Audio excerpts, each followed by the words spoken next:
Visioning refers to a process of harvesting views, various views from various people, from various walks of life, different people in the communities, whether it's the business sector, whether it's the churches, whether it's the prisoners in our prisons.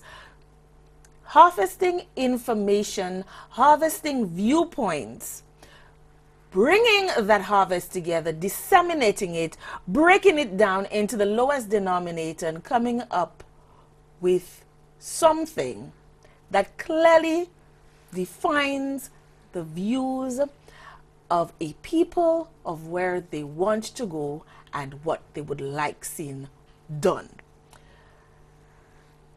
My guests this evening are none other than Commissioners of the Vision Commission, Dr. Stephen King and Ms. Skeeter Carrasco, and they've been with us, chatting with us and telling us a little bit more about the Vision Commission, how they're going about doing the mandate of the Vision Commission, and where exactly they are. So we've talked about what you do, who you are, your duties. Tell us a little bit about the resources of the commission, and the lines will be open soon. As soon as you see the telephone number on the screen, you could call in and join in the conversation and let us know what your views are and what you've heard and what you would like to see manifest and the vision. So resources. Resources, and it's a constant cry. Resources are never enough. But you know what the greatest resource of the Vision Commission is? And I felt it at the end of last year. The passion of the commissioners. Because money is very tight and low. And in fact, our commissioners have decided that, you know, we don't take any money for ourselves anymore. Because, you know, they pay you to be on a commission and they give you for every meeting you have. Commissioner says, no, we can't do that. And the commitment to want to finish this job and do it right was, to me, very rewarding and inspiring. And that, I think, is the greatest resource. But yes, we don't have enough money. That's true. But we're going to finish the job regardless. Right. So the resources that you use are what exactly? But we have a call. We have a first call online. So we'll take the call and then we'll get back to the conversation. Thank you for calling NewsMaker Live with Laura. You're on the air. Hi. Pleasant good night to you and to your guests. Good evening. Good evening. Love the program. Again, another, I could say, activity or organization that Dr. King is playing another great role in. But it's so much more than just Dr. King, huh? Well, yes, don't get me wrong, but he stands out, let's put it that way. When you look at St. Lucian's, when you look at how much persons, or how many persons rather, are actually doing something with time, which is so precious, that push youth especially to how could I say, to excel.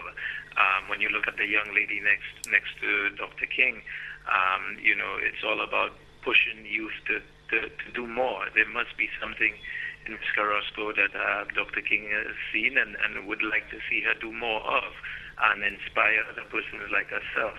But something, I was listening earlier when you spoke about national pride and do we really have patriotic St. Lucians, and you spoke of, you know, do we really identify with ourselves as St. Lucians, being proud to be, you know, in the earlier days, and I say the earlier days, you would hear, oh, these people from Barbados think it's all about them, or these people are from Trinidad, you know. These people are very patriotic, and what I think can assist in building patriotism, and as Dr. King alluded to, the names of certain areas and certain towns or villages, or certain things that are said, certain, you know, attractions that have a certain name, what does it mean? Is first and foremost, and every year, I hate to say this when it comes around this time, independence, you know, I bring this out. Why in our schools, in every single school in St. Lucia, there's not a St. Lucian flag flying? Why? Why isn't there at almost every business place, maybe like, especially the gas stations, public business places, there isn't a St. Lucian flag flying? Why? Are we not patriotic? Or do we think we know what patriotism is all about? You see, one day I found myself putting up a flag at my home, and someone passed by, a neighbor, my ambassador living there, man. You know, we tied to certain things, but we don't see it as ours for us to show off, to highlight, but not only when it gets close to independence, but throughout. And I believe that if you have young kids at assemblies at every school understanding that whether, well, gonna the Cubs to a certain extent, but the guides and the brownies and so on are raising a flag of patriotism. You know, raising a flag, it says so much. You know, that flag mustn't touch the ground. There's so much you can learn just from putting up a flag. You'll be so surprised how far it can reach. If you look at the America, everybody has a flag. It's like, it's a norm when you see an American flag at a house. It's nothing strange. But if you see it near St. Lucia, hey, well, who's that? Why you have a flag up? We question instead of saying, wow, he has a flag up. That's great. Maybe I should put a flag at my house. Maybe I should have a flag on my desk, at my business place, at my workplace.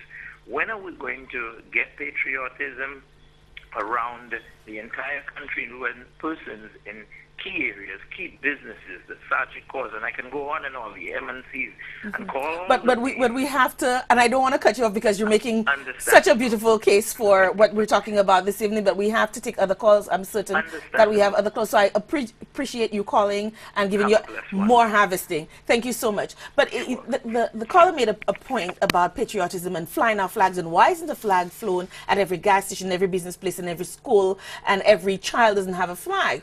But is that what patriotism really about, though? Wearing our national colors and raising our flags? Is it really that's what it is? I have an anecdote about a comment that was made because somebody at Independence did not wear their national colors. And it makes me question, do we really understand what patriotism is all about? We have another call online. Thank you for calling Newsmaker Live with Laura. You're on the air. Hi, good morning. Sorry. Ooh, somebody has abundant energy. Her day has just begun. Yeah. Well done. Good night to your guests, Dr. King and Ms. Carrasco. Good evening. And it's wonderful to hear that we have a vision commission. I know that voice. And I would love personally to be able to contribute to that vision because I deal with the arts. And I deal with the young people. And I haven't heard anything mentioned on that there tonight as yet. So I would like to know, what have you discovered so far in the commissions of the arts and what people would like to see? Just a little bit about the arts in general, which, I mean, there's so much as far as I'm concerned to talk about, and especially with the talents that we have here, in terms of institutions, in terms of support, in terms of structure, all sorts of things, policies, legislation, all these things that have to do with the arts that we need to structure in St. Lucia that is just not being done. And I'd like to know, what have you all found out so far, and where can I make a contribution? Because I haven't been approached, and I'm an advocate for the arts. Mm-hmm. Thank you so much for your call. Well, excellent. And in fact, it would be good. Thank you. Have a nice night. It would be good for you to link with us and let's establish a dialogue with you and your peers. How can she reach the Vision Commission?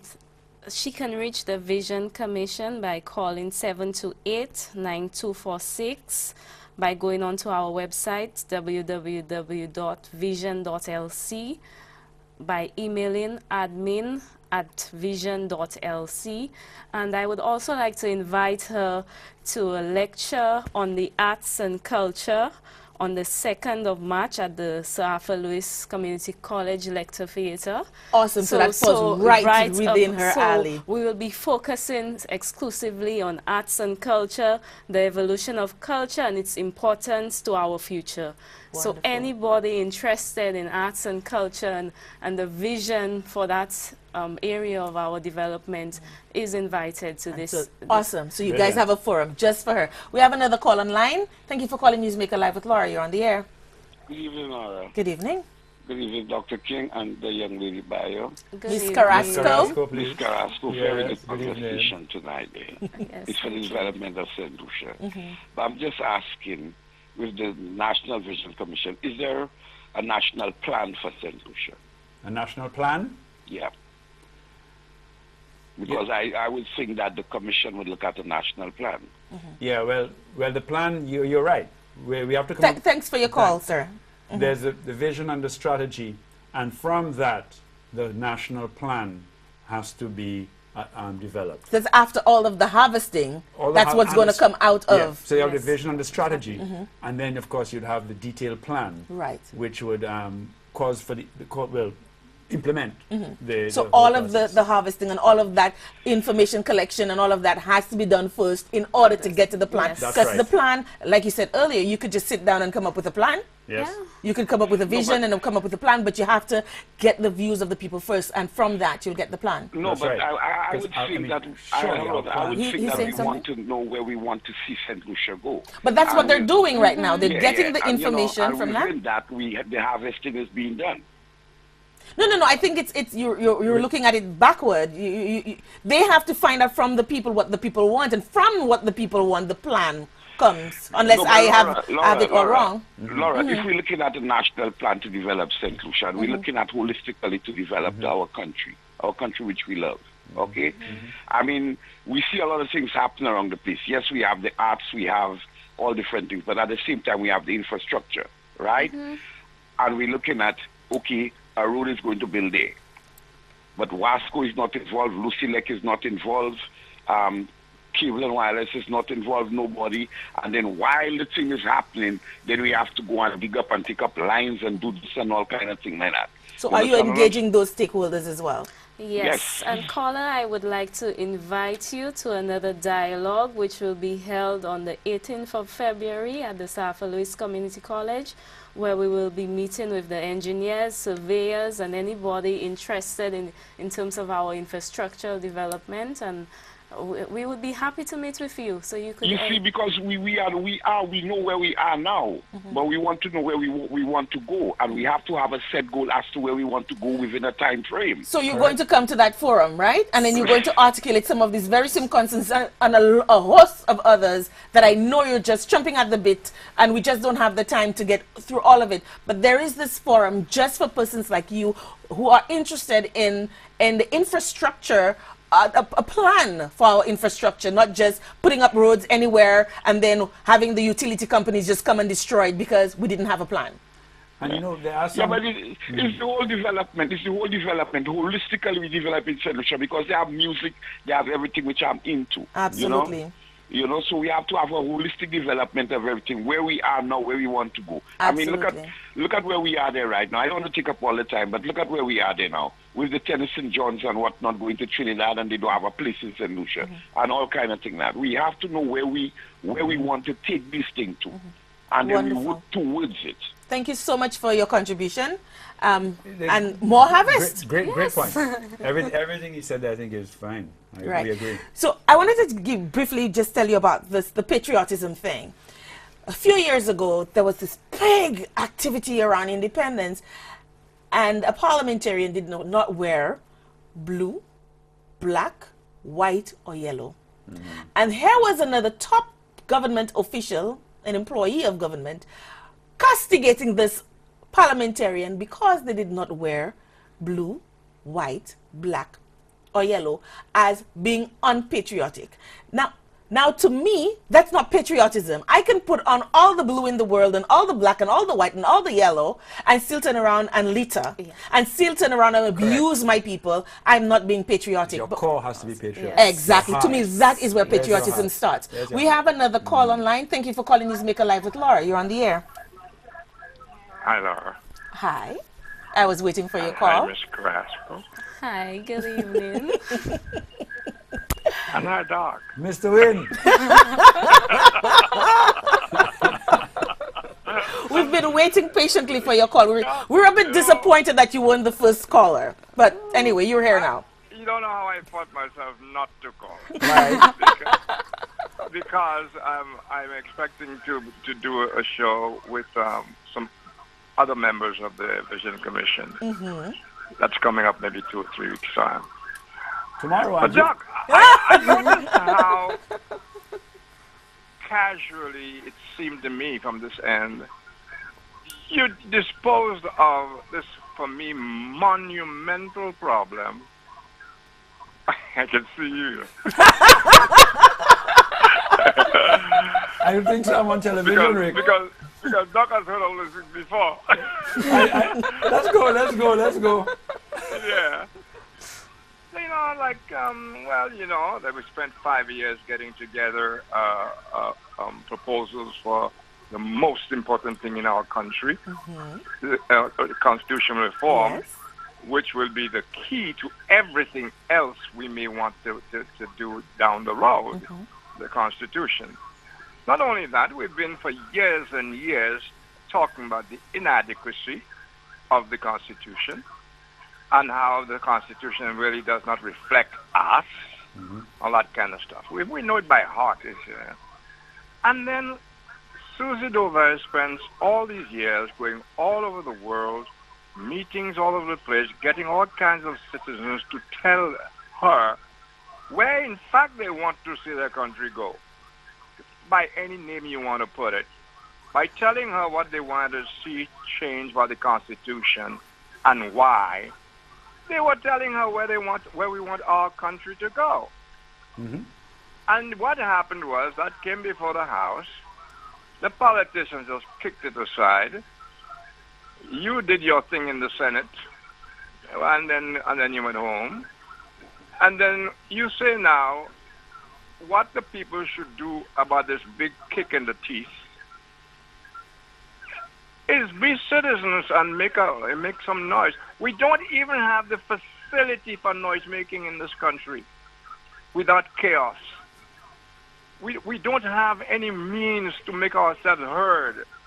I mean, what is it after all these years that our politicians don't know where we would like to see our country going? And what is this where we'd like to see our country going bit? What does that mean? I will just take a second to answer that one. What does that mean, where we want to see our country going in the next 5 years? Well, what does that mean to you, Rick? Where would you like to see the country in 5 years? Pardon me? Where would you like to see the country in 5 years? Well, I'm not interested in the country in 5 years because of the pace the world is changing. I'd like to see the country now. Okay. I would like to know. Tell us what you want to see now, why it Rick. is there was actually no rebellion whatsoever about this kick in the teeth to all the people, not to mention the time put into the constitutional reform activity, etc., etc. Because, I mean, it's not where we want to go 5 years from now. We would like to know where we're going from here on tomorrow. What are the politicians? Right now, politicians are setting up their own TV programs, talking a whole bunch of unchallenged crap. We sit there, we know it's nonsense. We have people working for the government who are in fact the enemies of the state because they are a sham, to quote the recent judgment in the Jufali matter. A sham, because the institutions don't have the money, just like you don't have the money. They don't have the personnel. The justice system is broken and has been broken for years, and those are basic requirements for civilization. Never mind the speed the world is changing at anyway. You know, that Americans don't know where their country is going to be two years from now. England does not know. The situation in Syria and everywhere, the world does not know where it's going in the next year. It would be nice if somebody would care about where we are, how we got where we are, and to stop the horrors that we live every day, including the insult to the intelligence of the people all of the time. But Rick, isn't this in effect what the Vision Commission is all about? Finding out where we are, why we are where we are, and where we want to go and why we... That's another joke. That's another joke and waste of money, because that's what the constitutional reform was all about. So you're saying that the constitution reform project set the precedence for where we think this Vision Commission is going to go? I'll tell you more than that. not only did the project tell us exactly where we want to go, it also told us what can happen when we stay where we want to go. That is the biggest one as well. And there was absolutely no resistance to that, by anybody, the brains guys, let alone the sheep. Okay? That this constitutional reform effort was, to me, the best vehicle for indicating where we would like to see our country go. Because we want to do things for our country, and the Constitution facilitates those things. It's no good you kick up 4 guys from Malabry and 10 from Miku and 10 from Soufrière. And these guys are far more concerned with tomorrow's bread anyway, rightly so, I'm not knocking it, than to tell me, where they imagine their... It's beyond me, Laura. I'm not so stupid. It is beyond me to say anything intelligible about where I would like to see St. Lucia in 2 years' time. Because the world is changing so rapidly, and nobody really knows where we are going. We're almost living on a day-to-day basis today. The jobs that are around today, by next year, they will be redundant and not coming back. Now, Rick, I would really love to engage you further, but I know you're going to have the Vision Commission on your show not too long. Doc has that with me every day. Doc has just this with me every day. Exactly. So we want to hear a little bit more from other people. But I'll let another caller. Yes, and we know that you will have ample time to thrash out all of this in a few weeks' time. The Constitution Reform Report, when I was in National Trust, I was pointing out to them, I don't think that report is dead. I disagree with Rick on this. I think that report is part of what the Vision Commission takes on board. So there's going to be a rejuvenation. There's going to be a new life breathed into the Constitution reform. Because the people spoke and their views are captured in that report. That report is an important report for us as well. Well, I hope it comes back, and I hope in its second coming that the people, we the people, take more of an interest, and not just an interest, passing interest, but actually put our foot down and say, no, exclamation point, this is what we said we want, deal with it. Exactly. Otherwise, you're fired. Exactly. I agree. A la Trump. Do we have another call online? We have another call online. Thank you for calling NewsMakerLive with Laura. You're on the air. Hello. Hello, good night. Good night. Good night. Hi. Okay, my contribution to this is, firstly, I need to say, to Rick's comments, I say that no matter what we want to do, no matter what direction we want our country to take, we need to have a plan. Whether it be in 2 years' time, in 3 years' time, 4 years' time, 5 years from now, we need to have a plan. And along the way now, adjustments can be made. Exactly. Okay? And I don't have much credit, so. And So go ahead. also, what I need to say in terms of patriotism, we need to educate the young people especially in the schools. We need to teach them about the country, teach them about things that we want them to do, what plans they have, where would they want to see their country, in years from now. Even in terms of littering, even today, as a child in school uniform, a bin is about 5 meters away from her, but yet still she threw the garbage on the road. These are the things that we need to educate our children on.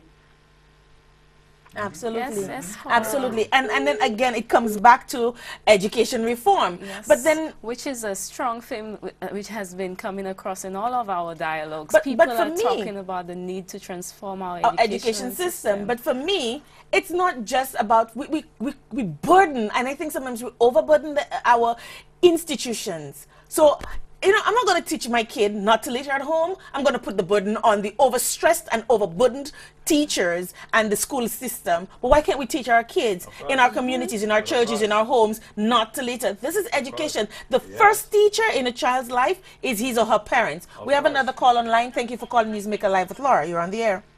Good evening, Laura. Good evening. Dr. King and the other guests. Laura, another beautiful show. Thanks for doing that. Thank you. And just let me congratulate Dr. King and those bunch of letter workers. Let me tell you something. I know for a fact that they've given up a lot of themselves to do this. and they're doing it, and a very good job. But I've never had the opportunity to actually sit with them and air some of my views, and if I can do this publicly. I don't know if the document or their work involves things like that, but I move around schools in the country, and I'm very concerned about education. And I see we're allowing rum shops to go up within a certain distance right in the mouth of schools. And I don't know if in the vision that we can indicate that things like that need to be adjusted. The school I went to, the Viewfort Comprehensive School, for heaven's sake, in the mouth of the school is a bar. During the day, it sells sweets and stuff like that for children, but during the night, there's karaoke and the rum being sold right there, and it sends a wrong message. And I don't know in the vision for St. Lucia if that can be taken on board and something can be done where we put legislation in place where customs, who's given the licenses, can never put a bar, any store selling alcohol or tobacco, those things, within a certain maybe 200 yards or 300 yards from schools. This is my contribution. I just hope that they take it down and consider it, because I'm really concerned about education in this country. Thank you. Wonderful. Thank you for your contribution. And it begs the question, are all of these rum shops licensed? Because you must have a liquor license to operate or to sell liquor. But I wonder whether they're actually licensed, because if they're licensed, should that not be a condition of the license, your location? Because that place he's talking about was originally a bakery. We have another call online. Thank you for calling Newsmaker Live with Laura. You're on the air. Yeah, good evening, dear. Mr. King, good evening. Ms. Carrasco, Laura, good evening. Good evening. The task at hand is a monumentous one. Mr. King, it almost seems as if you have to flush what we have down the toilet and start anew. Believe it or not. When we speak in patriotism, firstly, patriotism doesn't just come simply because. You must feel part. You must be part, or you must feel ownership of, in order for you to, you know what I'm saying? And effectively, our society is so broken. I mean, I have a book in front of me over the past months. I just decided to just jot down. So much is wrong. Our school has now become 8-hour detention centers. I mean, it's not, the atmospheres are not conducive for learning. You know what I'm telling you? You go to the ghettos, you go out there. People speak of employment, but then the attitude, the education system, it teaches you to go out there, and it teaches 500 people to go out there and fish for 200 available opportunities. You know what I'm telling you? The education system is screwed up. So much so the education system is setting me and you, Mr. King, you, Ms. Carrasco, you, Laura, it is setting us up. Because at the end of the day, 20 years from now, when you sit down, sit back, and it affects I want the entire country to hear this. You know what I mean? Sit back because you've worked hard and enjoy. You know what I mean? What the education system does, it makes you the victim of some guy who was expelled now, or some guy who was thrown out of the system and therefore cannot read, cannot write, but is not employable, even though he made that turnaround 20 years or 10 years after he was expelled. You understand what I'm saying? He now has a family, a girlfriend to provide for. He must show ownership. He must prove himself to be a man. I am his victim. The PS at education is his victim. If not them, then their children. You know what I'm telling you? Those, you know what I'm saying? Our society is becoming an elitist society. Our society is becoming an elitist society. You have the engineers setting up a guild. You have the architects setting up a guild. You have the social workers, even though they're just a handful of them, setting up a guild. And what you get is, you get government setting up legislation which legitimize inadvertently or inadvertently legitimize these organizations, make them the way of the day. So if I, as an independent, I cannot work at home, I have to be part of the guild. Otherwise, as an architect, you have to be part of the guild. No matter how good you is as a young man who tell yourself you utilize what's available today. You get trained on the internet. You meet the standards. You still have to be part of the guild. The St. Lucia Medical and Dental Association. Oh, I have a bone to pick with these guys. I am tired. I do not want to be treated by the doctors who treated my mother. I want to be treated by the doctors who sat on the school benches with me. There is a particular individual, Dr. Felix, a bone specialist. This guy should be within our system now. We don't want to name names because we can't substantiate what you're saying, or I mean, you may have your grievance. It may be very real, but we cannot substantiate, so please refrain from calling names. Fine. Juvenile justice system. We need, I heard a politician sometime during the week, you say one thing, you say, when I was in power, I managed the people. That is not your job. You know what I'm saying? And then I also heard a gentleman calling and speak of, he spoke to the town and village council. The town and the village council is an extension of the central government. They were appointed by those individuals. Therefore, they don't do the bidding of the town and village council. They do the bidding of the politician who secured them. We need local elective governments. You can't expect a mother with three. We have mothers with 3 and 4 children who begging for the 15-year-old to have a boyfriend to now help care, which is in the absence of a minimum wage. Every government who assessed poverty in this country have done us a disservice, because without a peg, without a minimum wage from which you launch, it is impossible to assess poverty in this country. And then you have intellectuals sit down saying nothing.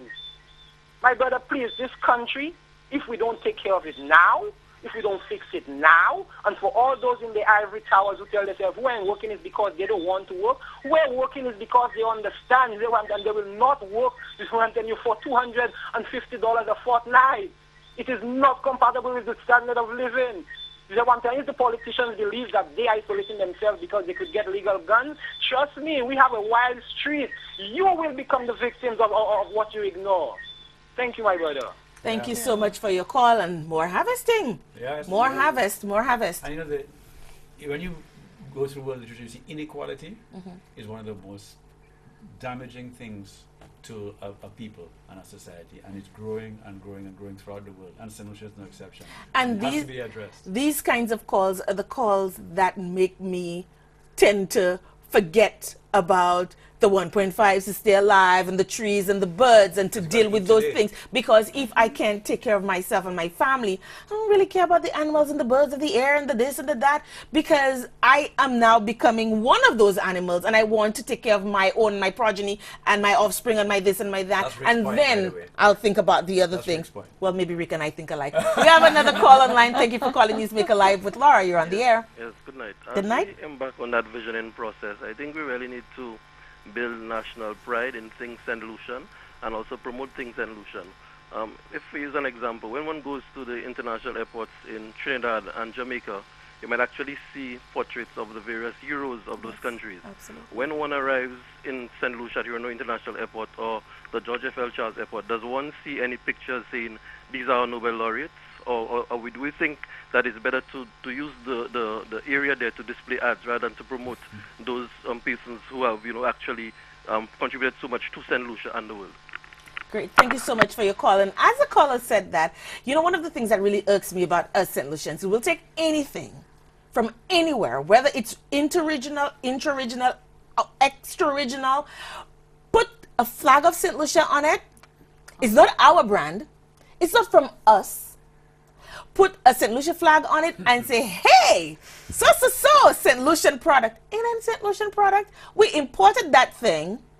We put our flag on it, and we take ownership of it, and we kill what is indigenously St. Lucian. And I can name a number of products that are like that, where we have imported brands to compete with those indigenous St. Lucian products, in St. Lucian brands, and just because it's big business, we give them priority and we kill what is indigenously our own, and we say, oh, St. Lucians are not enterprising. We don't have anything that belongs to us. But we've killed it. We've poured Gramoxone all in the roots, and we wonder why it's not growing and why it's not flourishing. Because patriotism is also a belief in one another. There you go. And a support of one another. And that is what, for me, patriotism is. It's not whether I wear my yellows and my blues and my blacks and my whites and the colors of the flag. No, that's not what it is. For me, it is inherently what is our own, what we believe in, things that we take pride in, whether we help our fellow men and women and children, whether it's just, everything for it. Like I know this young lady, and it sickens me every time I listen to her, because all she could tell you is St. Lucia this, St. Lucia that. It's only in St. Lucia you can be black and greasy. It's only in St. Lucia you could be this. It's only in St. Lucia. As if once you take a plane and you fly out of St. Lucia, everything magically becomes wonderful and rosy, and all of your cares and all of your problems and all of the things that bothered you have just disappeared magically because you've taken a plane outside of our St. Lucian space. time is against us. Maybe I should invite you back again. We had fun. Oh, we did have fun, but more importantly for me is the information and the angst and what we're hearing from St. Lucia. I agree, and the thing is, you see the rage that the young man expressed is interesting, because when you assess rage from our school leavers, it's almost, I think the study shows almost 14% of our young men in particular leave with a rage. And that is something that every government and every citizen must be cognizant of. We have rage building because of inequality and the frustration that the system is creating. And that is something that, as a Vision Commission, we have to try to find a way to chart a new course. Because it's not sustainable. Absolutely. Final thoughts, final words before we close up. You know, I in doing research and preparing for you guys, I came across so many a number of cities around the world that have come back from the brink, so to speak, or implemented their own Vision 2020 or their own Imagine the Future or Creating the Future. And those are some of the slogans and stuff that came to my mind, and some actually that have been used around the world. And every city, every town, every country around the world at some point needed to go through the exercise that you're going through, which is, so this is marvelous that we're doing it. Small Nation, yes? Okay, so I thought we just had our final call, but we have another call.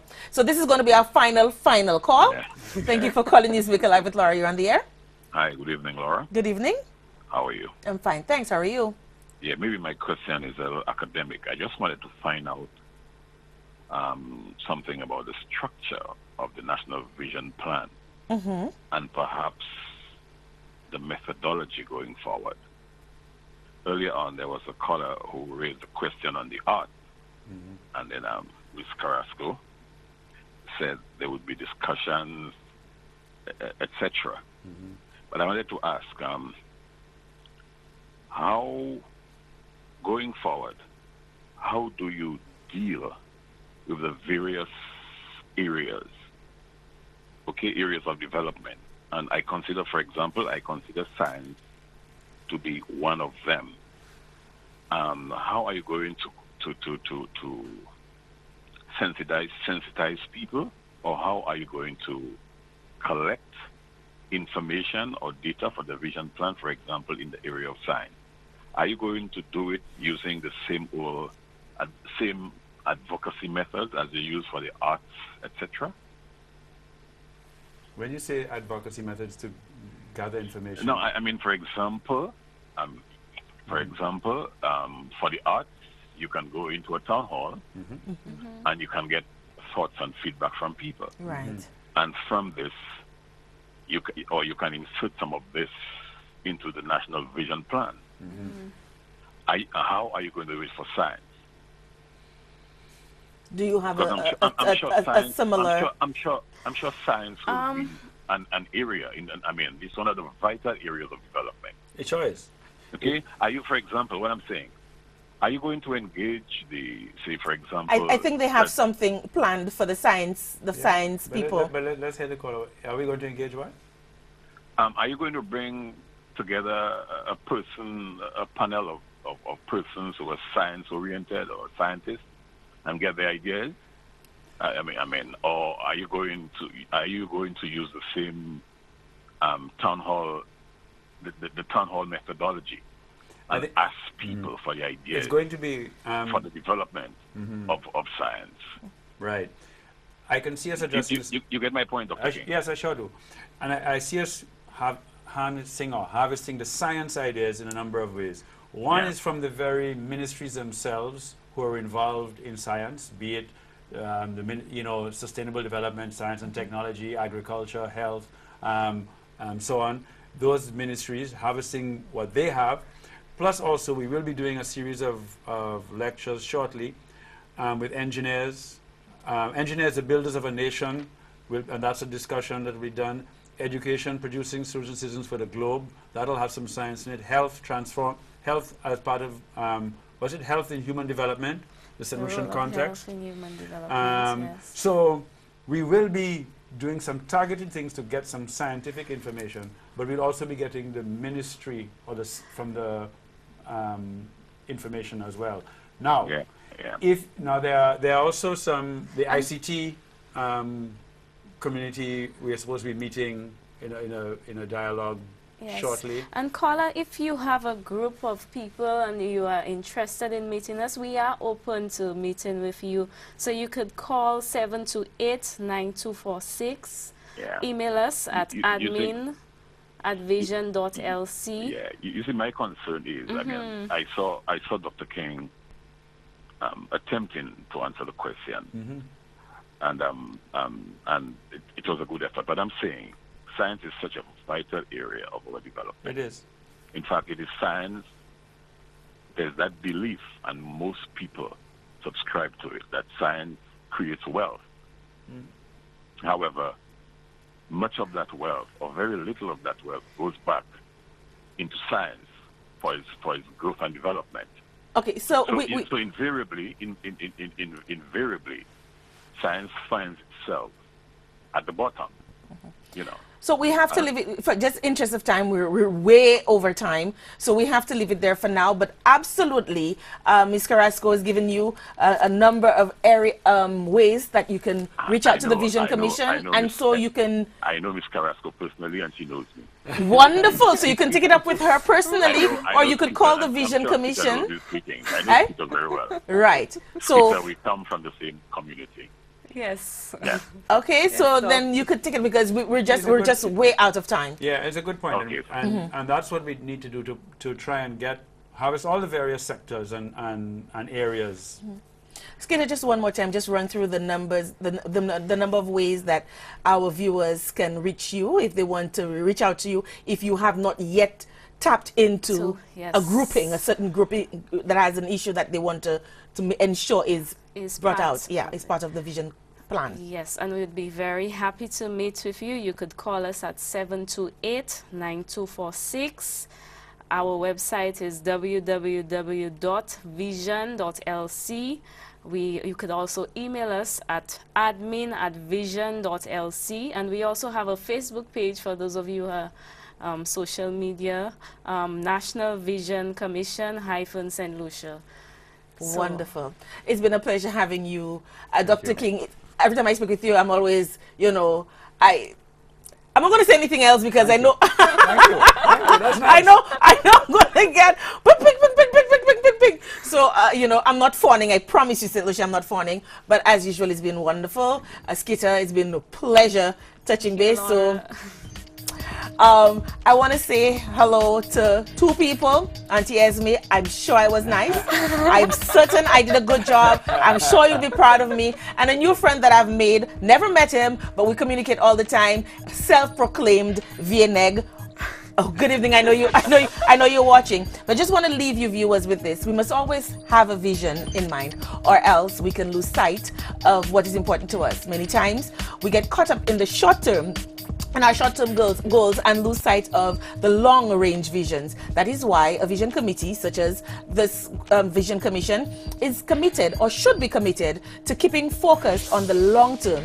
Knowing what's best for our country requires a voice from every aspect of our community. This is why your involvement is so important. Be good, and see you next week.